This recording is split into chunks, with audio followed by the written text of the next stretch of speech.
Welcome, one and all, to another edition of On the Ice. I'm your host, Andrew Greenall. Today we have a special guest coming to us from Bellingham Blazers. He's the GM and head coach of that team, and we want to talk to him about his appointment back in 2019, as well as just how the COVID shutdown's been affecting their ability to scout and plan ahead for the year to come. So won't you join me now for On the Ice?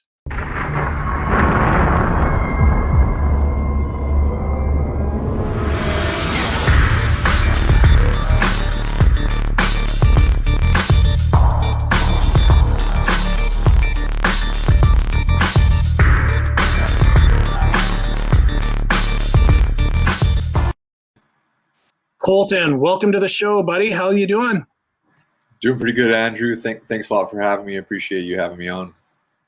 Oh, buddy, it's my pleasure. You're the star. I'm just the pretty face and the host that sits there and looks important.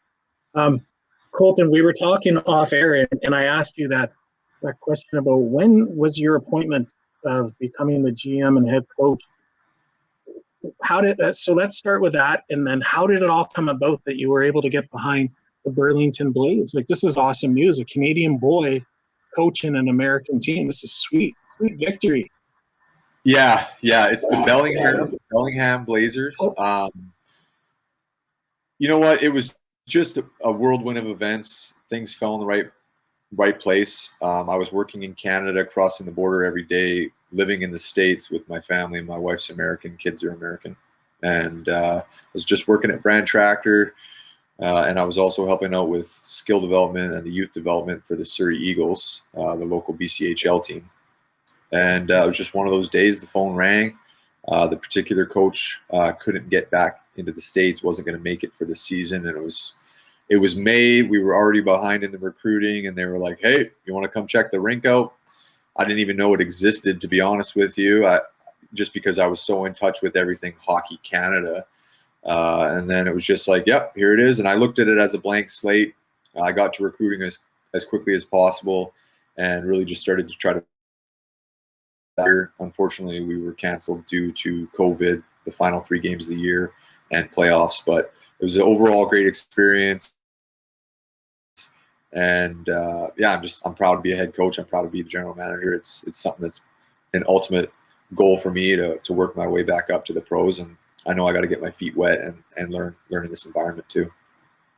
Yeah, you bring up that season, the 2018-29 season, and even in there, the Blaze were doing fairly well considering, looking at the stats, just trying to bring them up now. But yeah, you guys didn't have a bad season at all when you stepped in as coach.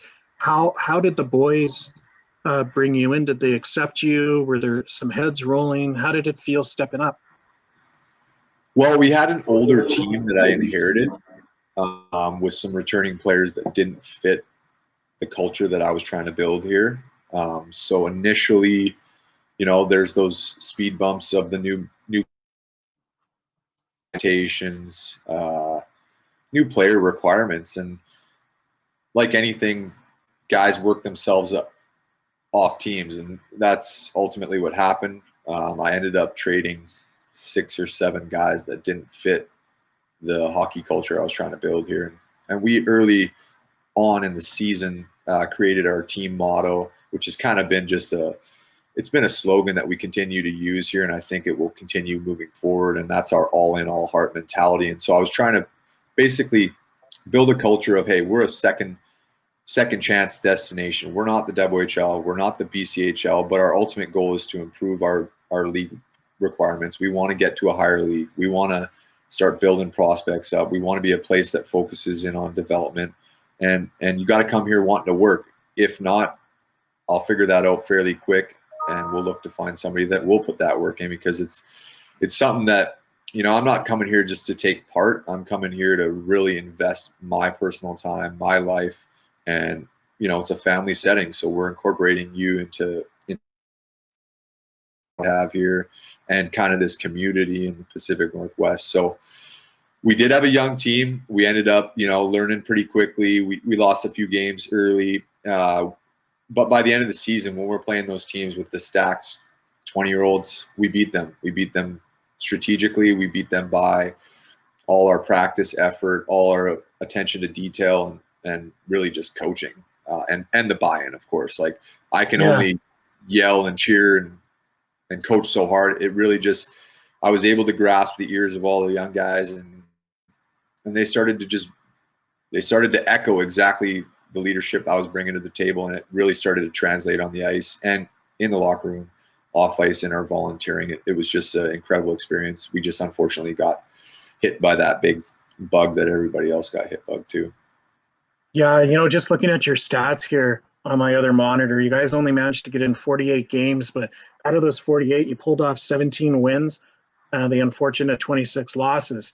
But overall, just the amount of goals that you guys were able to score in those 48 games, 157 goals. So even to have some strong players in being able to sweep house and play some of those stronger teams like the Mustangs, for example, that's pretty impressive for you being able to jump in and help these boys come along. And looking at your roster as well, what's that going to look? What are we looking forward to hopefully next season? Obviously, they've kind of have they allowed you guys back to the ice right now for practices and games, or is it just practices? Right now, we are in phase 2 in Washington State in our region. Yeah. I'm hoping and praying that things continue to get better. Masks are required on the ice. Right now, we're not in any setting where we're going to be traveling. I'm currently coaching a Pacific Northwest Hockey Hub, which is a bunch of university players and a few prospects. But to be honest with you, in regards to this upcoming season, the recruiting stages, it's super fresh again. Unfortunately, you lose guys, specifically when we did a good job developing a few guys. And, people move on, people do different things, and this has hit everybody in a different way. So I am hoping that we can retain about 8, 9, 10 of our core guys from the previous season. But of course, we are a pay-to-play league. It is a challenging environment. I'm hoping that we can find a way to make that work to bring back our core. Some of those guys still have more work to do, still have more developing to do. Why go to a team if you're a fourth-line guy and you're 18 versus being the top guy on the power play? So, that there is the disparity in leagues and skill level, but our focus is development. Our focus is no days off. Our focus is helping these guys be on this aircraft carrier and touch down with us, train, get better, enjoy themselves, have a heck of a lot of fun on this Pacific Northwest mountainous, beautiful area. And then we want to move them onward and upward. And that's different for every kid. For some kids, it's potential pro hockey, college hockey, or for other kids, it's getting right into school and figuring out what makes sense for them and their goals and what they're passionate about. Yeah.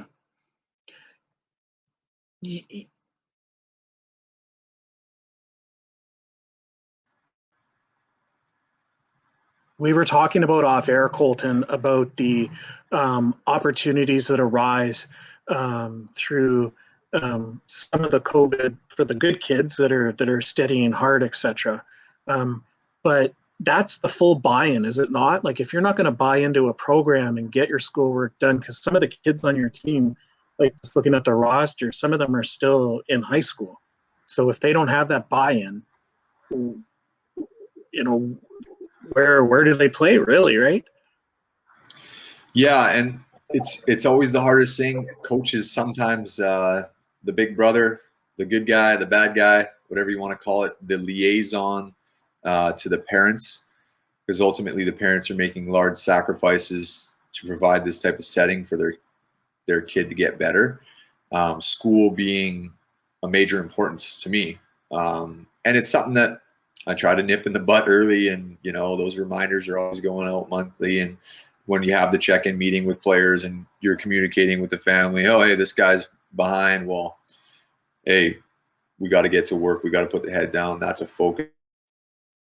Where the guys check in the morning and they're supposed to be doing school. We have opportunities for university tutors from Western Washington, our local university here. So we try to give everybody opportunity to move, to build those life skills, put the hard hat and work boots on. But ultimately, there is a lot of babysitting in that. There is a lot of communication back and forth with schools and parents, stuff that people don't understand that's actually going on, and takes time out of your day. And for me, my ultimate goal is to have, a ton of smart kids that want to continue and further their education. It's something that I personally didn't do. I didn't do that not because I didn't want to. I was just in a different setting. I was in the WHL. I was a top pick. I was all in on hockey and hockey only. And as I find myself on the side of the coach's position, I know I got 40 plus years. I'm hoping of coaching or being involved in the game. And I'm constantly trying to learn now. I'm taking classes. I'm taking some first aid CPR class here coming up this weekend.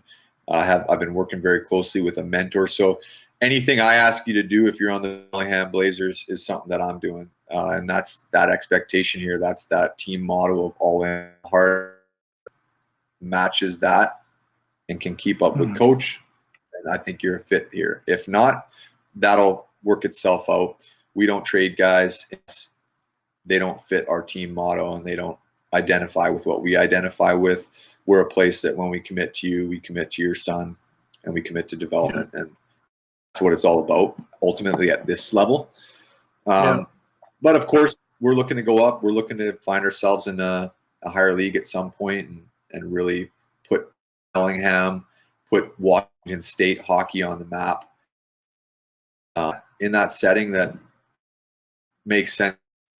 A rink, we're a smaller community, so we're not the WHL, but we did have a BCHL team in the past. 70s team that ran a report was. So, we're just looking to continue to get better at hockey here, continue to grow hockey here. We have that huge wave coming with the Kraken, and it's just a super exciting time to be a hockey player. Colten, hang on, bud. We got to take a quick commercial break. We'll be right back with some more of Colten, the GM and head coach of the Bellingham Blazers.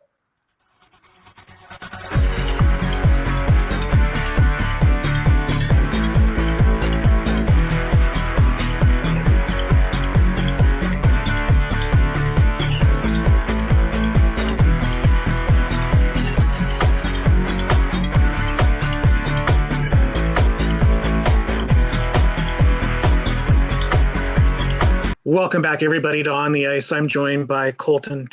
Colten, I still can't say that, buddy. I've known you for so long. Everybody messes my last name up, my first name. I've been getting it spelt wrong and announced wrong my whole career. Don't worry. It's Colten Teubert. If you're in Germany, if you're speaking in Deutsch or you're from Germany, it would be Colten Teubert, like a toy. Teubert. Colten. One of the two is anyway.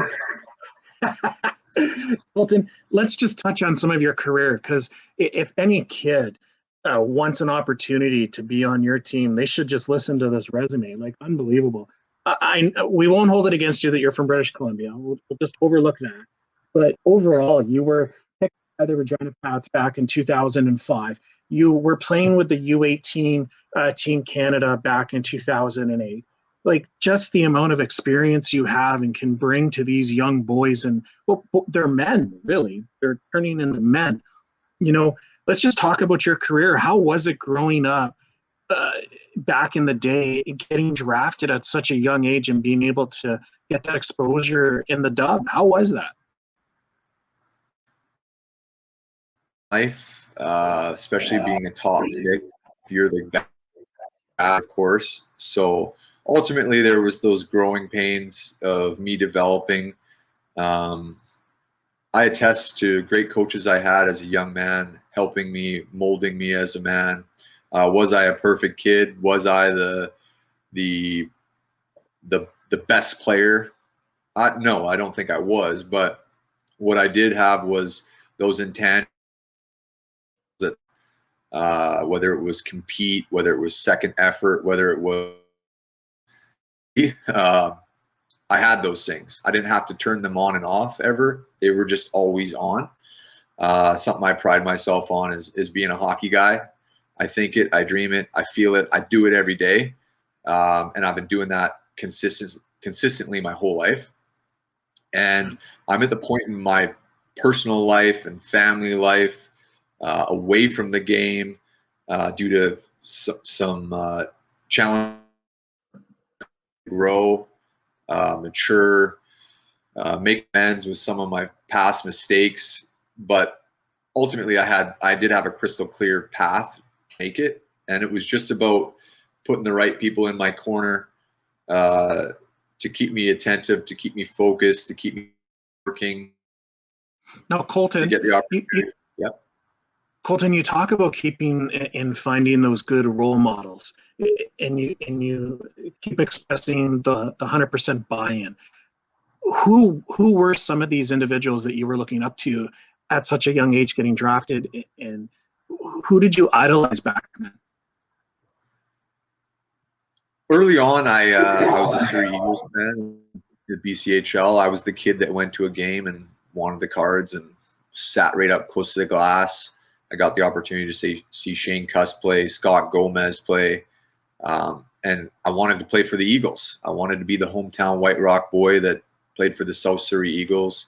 It ended up going in a different direction, but early in minor hockey, I got the opportunity to join the Delta Hockey Academy with Ian Gallagher.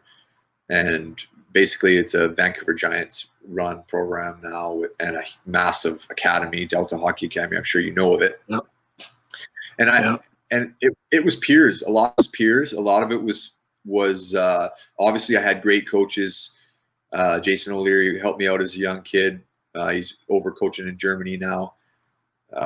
Even going into my Regina Pats days, I had Curtis Hunt leading me. He's one of the very great hockey mind, old school guy to fit what I needed perfectly. I was the type of guy that, thought I knew it all, thought I was invincible, and I needed somebody to be strong-willed and lead me. And as long as it made sense to me, I echoed it. And that was something I took pride in, being attentive to all system play, being attentive to being a defensive defenseman and working from that up. So I had played with guys like Brandon McMillan, firefighter. He just retired being a coach. He's become a firefighter now. And Brendan Gallagher, Milan Lucic, Lance Boma, Craig Cunningham.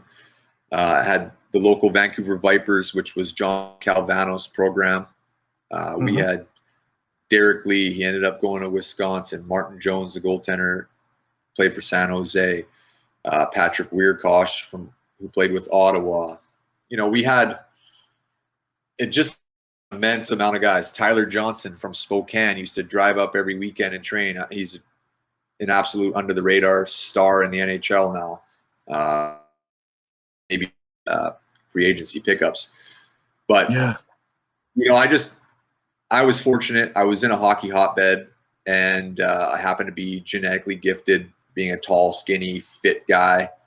And I attest to all the people around me. My office has here's a blooper for you. Woo! That's the nonprofit walker source. We got auto shutoffs. I was going to say, did you guys not pay your electric bill or somebody? Like, come on now. I know that COVID hit you guys hard. Yeah. We have a cold ring too. Our compressor's working. Nice. Colten, we got to take another commercial break, buddy, on that note. So we'll be right back, everybody. Hang on.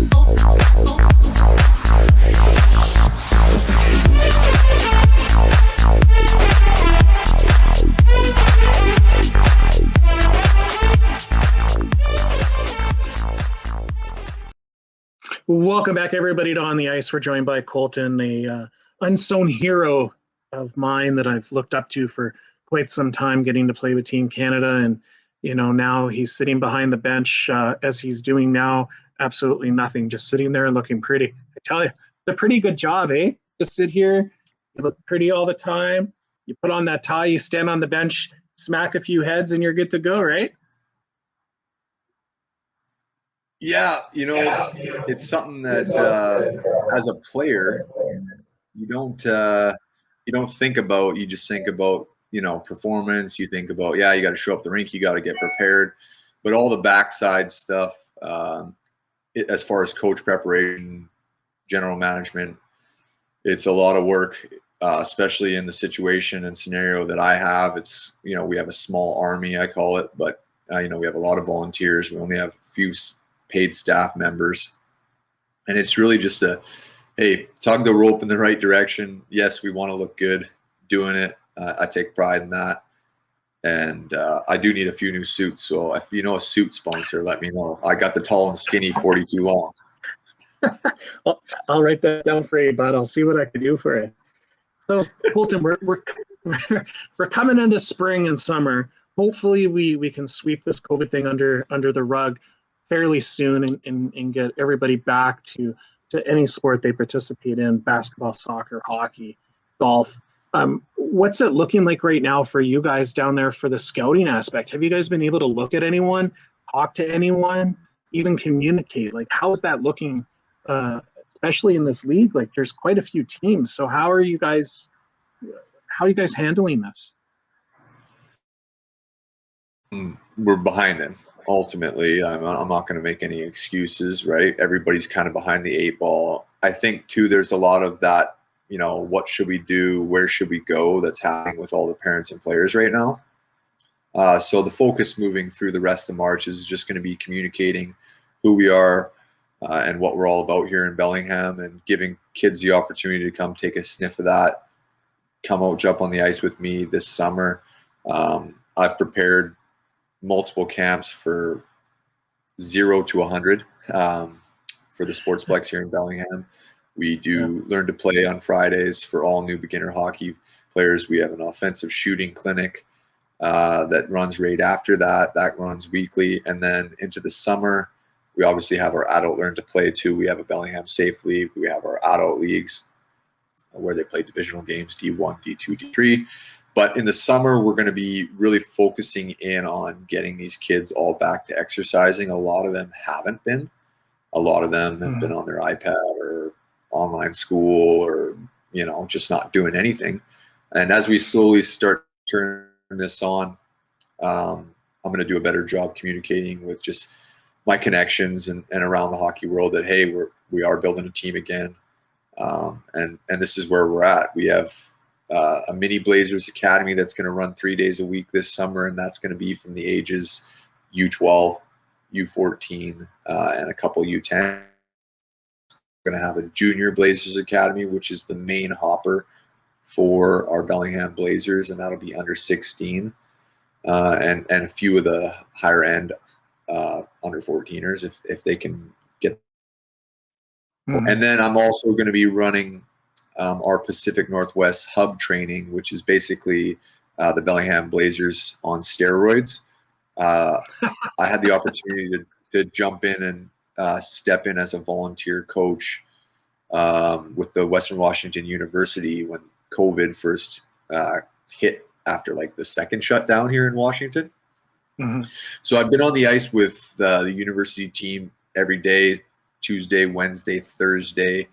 Thursday we do twice a days. We work out 6 to 7 a.m. This morning we had team practice, and then on Sundays we have game night too, where it's an intramural game in our hubs. So we have to keep everybody in the same group. You have to sign up for the whole camp, but I'm doing the best we can here as a rink to follow all the guidelines and make sure everybody feels safe, so we can really ultimately turn this engine back to full on. We'll be having dryland training as well for the hub groups this summer. In our facility here, we have 2 grass fields that are indoor soccer fields. One's a smaller 3-on-3 rink size, where we'll run our dry land training after practice or before practice. And then we also have the large one that, you know, the guys can play indoor football at, or soccer. We always, my ultimate goal here is to make this hockey culture an all the time thing, so that when you come to this rink, you know, not only are you a hockey guy, but hey, we like to have fun too. You know, we're doing track days on Fridays. We're going to do a fun game of baseball. There's a baseball stadium right across the street from us, the Bellingham Bells. And really it's just about, you know, sometimes it's okay to put the bag away and zip it up and do some other stuff. But something that I did was I worked out at Delta Academy. I stuck with the same key group of guys that we trained together every day, all summer, Monday through to Friday. You know, you hang out with them on the weekend one day too, right? And that's really that family niche culture. I want every kid to feel comfortable in front of me. I have an open door policy as far as a coach. I want that clear communication. Hey, you know, yes sir, no sir, 3 bags full sir. But I also want the kids to feel like I'm invested in them individually and I'm understanding them individually, so I can help coach them to my personal best ability and give them the necessary steps that make sense for them, right? Like, not every kid is going to be the same. Not every kid's going to want it as much as Colten Teubert wants it. But I want to try to exude that type of energy so that everybody knows that what's the community feeling? Yeah. What's the community feeling like now, Colten? Has the community now, are they 100% behind the team now? Because I've heard in years past it's kind of been a headbutton type scenario of sorts, but is the community now coming behind this? Are you engaging with the community as well to help them support the team? Yeah, 100%. Obviously, currently with our situation and the ladder of development, there's some missing key levels to that. You know, the last thing that I want to have happen, especially if we have an NHL player that lives in this town, that's been coached by 25 plus amazing coaches, and I've learned from a great number of them. You know, let's have kids stay here. Let's be the place where people come to play. And it's been something that's taken time to mend relationships, but ultimately the on ice performance, the in-person action items that get done is the proof in the pudding. And like I said from the beginning, if I'm going to tell the team to clean up the facility, out exterior of the facility, garbage, etc., coach is going to do it with you. If we're unloading the bus, I'm grabbing a bag. It's something that when I pick up the hay, a couple of pieces of hay always fall out, and they don't matter to me. I'm a wolf, and sometimes sheep want to baa all the time, but I'm on the ice, I'm coaching, I'm fully invested in this community. I have children, and I'm getting a lot of positive feedback, and that's where I keep my strength. And I think as we slowly transition and turn this engine back on, specifically with the summer programs, this was all supposed to happen in 2020, but it never did. Yeah. Right? Really hoping that people get the opportunity to sign up for our camps, come out and experience what it's like to be on the ice with me, and have fun, right? The game of hockey is all about fun. Yeah. And Colten, hold on to those few thoughts, buddy. We got to take a commercial break. The producer, he's like, somebody's got to pay the bills, basically. We'll be right back. No worries.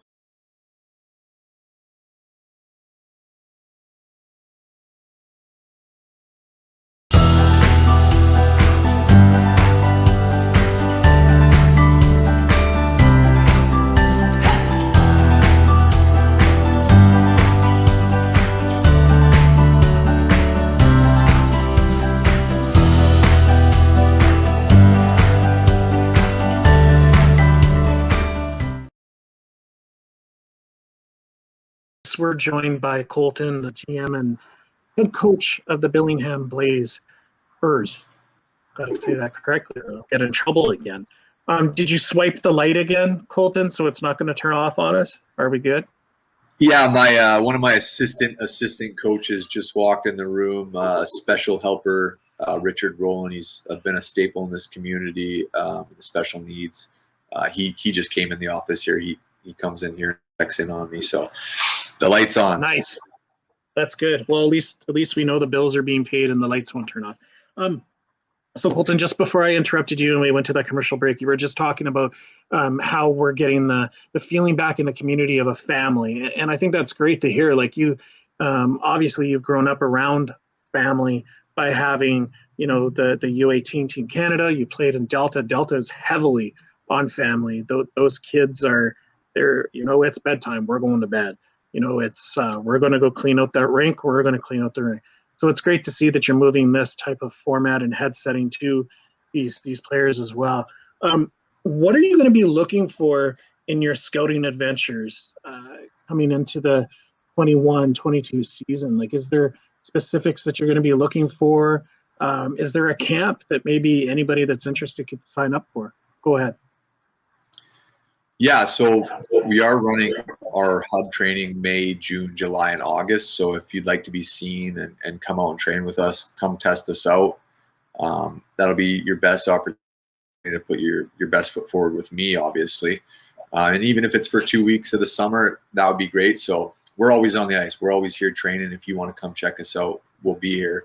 Just contact coach and we'll find a way to work that out. We will be having a goalie camp and a 3-on-3 prospects camp at some point in either June or July. I'm just looking at the final booking of it. I'm trying to wait on when our management meetings will be for our league to try to play off that as well. And really it's just reach out to me, want to play for me. I have players call me every other day in bunches of 6 to just a single guy. What I'm looking for is I'm looking for guys that believe that hockey is going to be a part of their life for the rest of their life. I want kids that want to play. I don't want to ask you to come to practice. I don't want to have to wake you up. We have a 3-strike system. I understand. I'm not perfect either. It's happened to me as a young player. But really, we're just trying to identify players that are doubted, players that have that self-confidence that they are the guy, but they just didn't make the BCHL. They didn't make the WHL. They were an odd guy out. Our program, putting your child here or you as a player coming here, we want to build you up. We want to make you important. And there's levels of importance on every team. Whether you're the 4th line guy or the extra goaltender, everybody's a part of what we're building here, and everybody has a place and a purpose. So I really just want good kids. And that stuff works itself out over time. If you're not a good kid and you don't make sense for us and, there's red flag after red flag after red flag, it ends up not working. Eventually you're in my office and eventually it's the pack your stuff. You're not here anymore. But really, I want younger kids. I would like to build those kids up that are 17, 18, and just create that core that continues through. If you're a guy that likes to play hockey every day, Monday through to Friday, you like to play games on the weekend, you like to work out, you like to go on team hikes, you like to experience things that are in this setting of we're all the same, we're all one, we do everything together, then we're a great place for you. If you're somebody that, you're on your own page, you don't like to train with the team, it's just probably not going to work out, because ultimately the brotherhood of being on a team is something like I've experienced with the Regina Pats, the oldest junior hockey team in the world. And some of those guys, family men now, are 2 of them were my best mans in my wedding. And I constantly keep in touch with my Regina Pats buddies, because you become so close, you become such a big part of each other's lives. And then what happens is you branch off and you go in directions, but you always have that constant communication, that constant check-ins, etc. And really, I want one day to come back to this program when I'm hopefully onward and upward myself, and see that we've put in place a great Bellingham Blazers alumni where every summer we get the opportunity to have the fun skate versus the young guys, and really just that positive hockey culture, right? If we have a place for you to play 0 years old to 100, you join our skates that yours truly comes out to once in a blue moon to test myself against the old guys, and really just be a good person, be a good guy, and help. Be somebody that volunteers with me. If I'm doing it and I'm volunteering at recess, chances are my 3 favorite players are going to be there with me. And usually they're the top guys too. Usually the top guys, the guys that want the opportunity AHL team next year. My contact list is endless in regards to, people I know in the hockey world or coaches I've got to play with or against. And the hockey community is a tight-knit community, and people try to help each other out in their best interest usually. And as long as you're building kids up the right way, people are going to want Bellingham Blazer players. I get calls every other day by university clubs, ACHA, D2, D3, etc., and looking for players, right? So my goal is to ultimately continue to grow, develop, nurture, and lead the next generation of hockey players in a positive way, and help them transition into real life as well. Be a part of that transition. Help guide them through that, mentor them. Just as I myself, I have my own personal psychiatrist that I work with weekly. I have my own mentor that I work with weekly, and these are people that are a lot smarter than me, and that's why I brought them in. I always want to constantly continue to learn. Colten, what are you talking about? You're pretty smart, buddy. You've made it through the ranks now. Now you're a head coach. Come on, stop it. You're smart. Colten, I'll leave you with that for a minute. You think about that, young man. We got to take another commercial break, buddy. We'll be right back. More with Colten, the GM and head.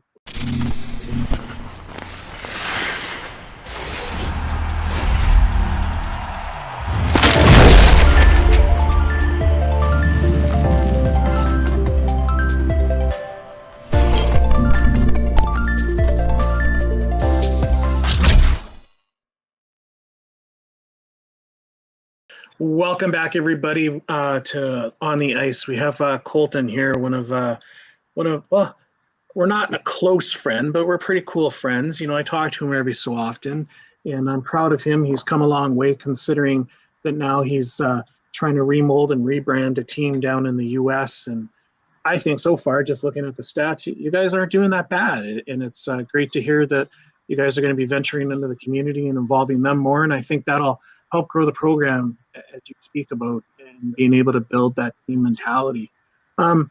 Just looking back on your career and looking back on the coaches you've had, do you think that these young men are going to look up to you the same that you looked up to those coaches back in the day? Or have you noticed a difference in the attitude of the younger players? It's always hard to tell. I like to think of myself as a great coach and a coach that everybody wants to be coached by, and I get those positive affirmations from a majority of my players. I don't know. Will one day I be like Pat Quinn or Willie Desjardins or Guy Boucher, Curtis Hunt? I mean, I hope so.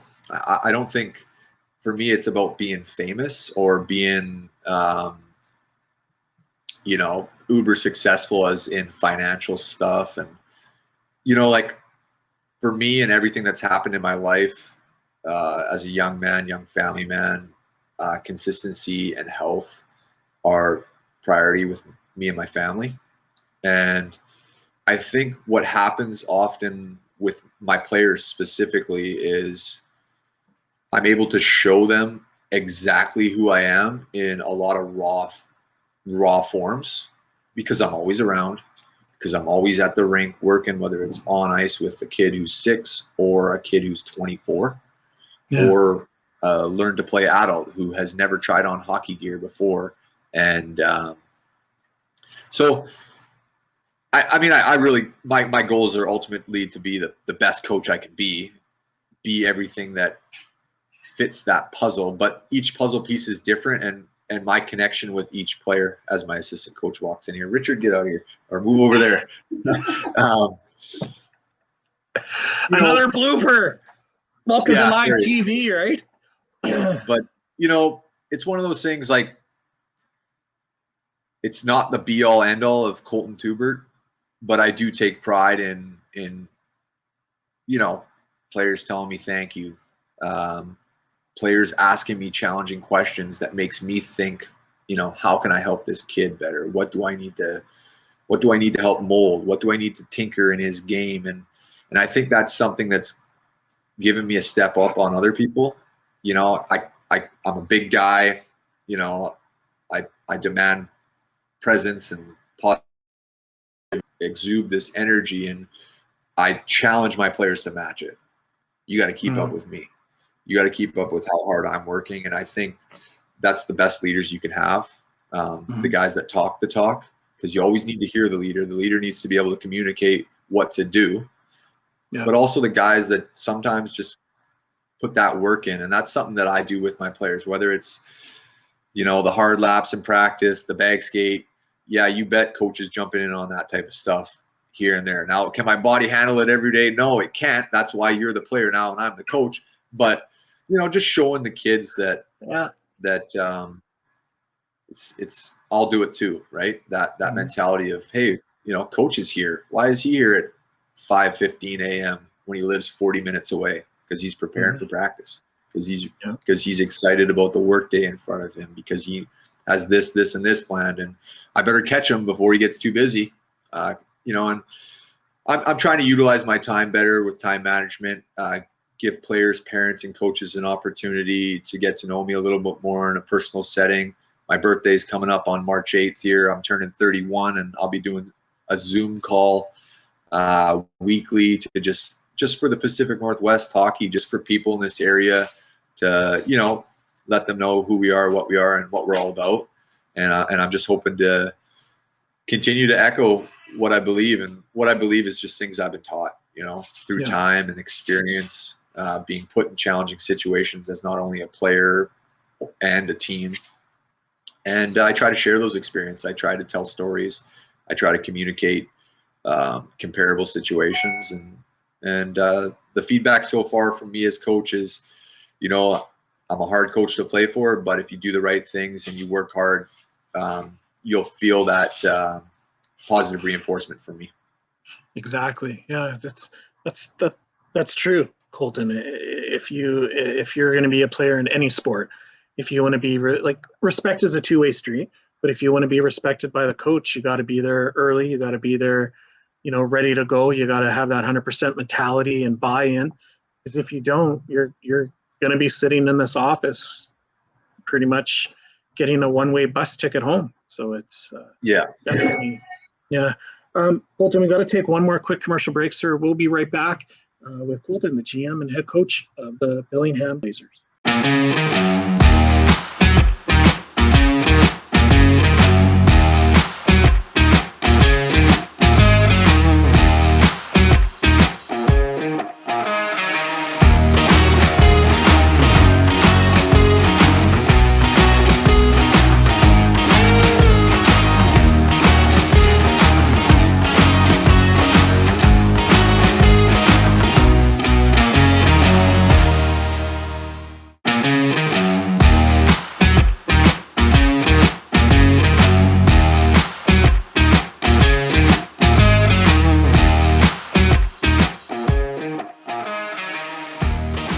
Welcome back, everybody, to On the Ice. Colten, it's been a pleasure to have you on the show, and I'm so thankful that you were able to spare a few minutes, because I know that you are a busy man and you're trying to get stuff ready for the spring and summer coming up. Just one quick question I have to ask. Who is or who was your favorite player to meet? Well, I'll give some kudos to a really, really, really good friend of mine, a guy that I look up to, a guy that brought me under his wing, accepted me for my own unique personality, and helped me explore, mature, and just become a better person and a better player. And that is Andy Sutton, the CEO of Ribeiro. When I got called up to Edmonton, I was living in a hotel. I got called up and down. I was called up and down the entire year, like 9 or 11 times. So it was challenging. You know, I'm a young man. I'm 20, whatever. I have a dog back in Oklahoma that I have to get watched while I'm up in the NHL. And Andy was a guy that opened his apartment to me and told me to turn the key in and said, "Hey, you're with me now." And it was something that, you know, experienced within the lifestyle of the NHL. You know, player now. No, I don't. I'm just a regular, average Joe, blue collar, hardworking guy. But Andy just helped me understand different levels of the game, different personalities, how to manage them as a leader. And of course, he was a hell of a hard guy to play against. And I wanted to emulate my game after a guy like that, with his longevity in the league and his continued success off the ice. It's just something like, you know, I'm just fortunate that I got the opportunity to get called up and he was there, because he's become a really good friend of mine, albeit we don't keep in touch as often as we'd like to, but we're both super busy guys, and he knows that anytime I need to call him, he's going to be answering, and it's vice versa. And so if it would be anybody, it would be Andy Sutton, but it's such a long list, because even going to Germany, I play with a lot of great German guys, you know, these guys that were just heart and souls of our team. Christian Hummel, out of Iserlohn, who's now the general manager for the Iserlohn Roosters in the DEL. Mike York was on that team as well, great leader. And then I go to Nuremberg with the Ice Tigers, and I'm playing with a good friend of mine that I worked out with at Delta Hockey Academy, Brett Festerling from the Giants days. And then Patrick Reimer, one of the all-time greats in German hockey. All these guys, they're just a little piece of my story, and I'm just super fortunate to have gotten the opportunity to play pro and meet all these guys, because they're a part of my everyday. They're a part of my stories. They're a part of what I echo to my players, you know. And I use prime examples like those guys, because they're still uber successful, and they're just great guys, good husbands, good fathers. And it's just, there's too many. The list goes too long, you know. You always remember the good guys. Yeah, you remember the good guys, the guys that, you know, don't make sense, or they're not the personality for you. I've been able to turn the page and move on from that type of negativity and getting caught up in, you know, not liking somebody on the team because a personality is different. And I did that because I had help from those good leaders, like I named off there. It's an awesome answer, buddy. Awesome answer. Colten, again, thanks so much, buddy, for taking time out to talk to us today. Really appreciate it. I'll let you get back to work. Just give me a second. Don't go anywhere.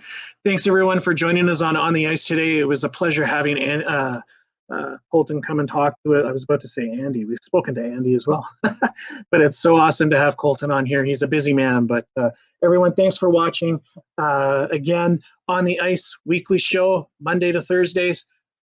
Keep in touch, everyone.